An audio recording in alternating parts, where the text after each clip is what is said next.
তোমরা ছেলেরা আসলে কি? তোমরা খুব খারাপ। খারাপ মানে খারাপ? আমি রাস্তায় গেলে ডিস্টার্ব করে।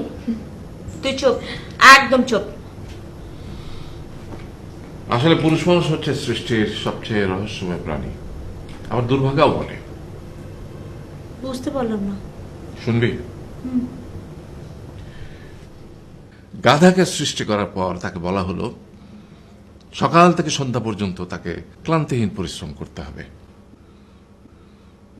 সারা জীবন তাকে পিঠে ভারী বোঝা বইতে হবে, খেতে পাবে শুধু ঘাস, আর তার মাথায় কোনো বুদ্ধি থাকবে না। তার আয়ু হবে 50 বছর। গাধা করজোড়ে সৃষ্টিকর্তাকে বলল, আমি এত বছর বাঁচতে চাই না, আমাকে 20 বছর আয়ু দেওয়া হোক। সৃষ্টিকর্তা সেটাই মঞ্জুর করলেন।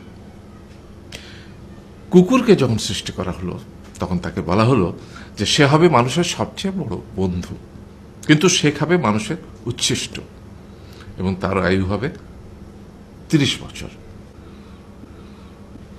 কুকুর সৃষ্টিকর্তাকে বলল, আমি এত বছর বাঁচতে চাই না, আমাকে 15 বছর আয়ু দেওয়া হোক। সেটাই মঞ্জুর করা হলো। এরপর বানরকে বলা হলো, তুমি শুধু গাছের এ ডাল থেকে ও ডালে ঝুল খাবে এবং নানান রকম ফন্দি ফিকির করে মানুষকে আনন্দ দিবে, তোমার আয়ু হবে 20 বছর।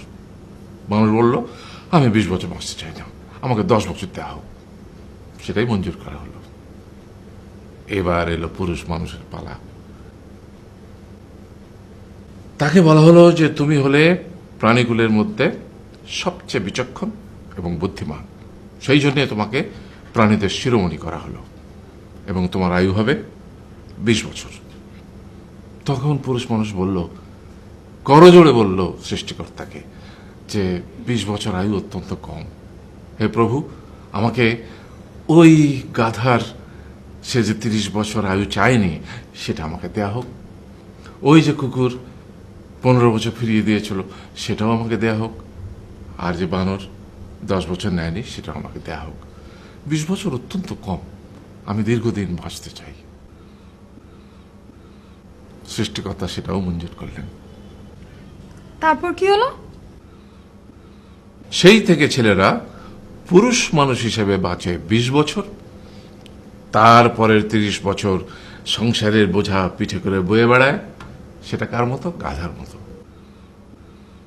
তারপরের 15 বছর সে তার ছেলেমেয়েরা যা দেয় সেই রকম ঠিক কুকুরের মতো উচ্ছিষ্ট খেয়ে বাঁচে।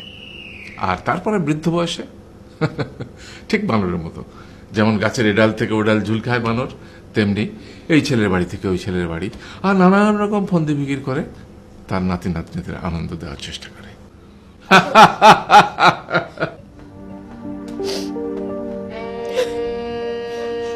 আরে এই থাম, কাঁদছিস কেন? তোমাদের কত দুঃখ বাবা, এত কষ্ট। আরে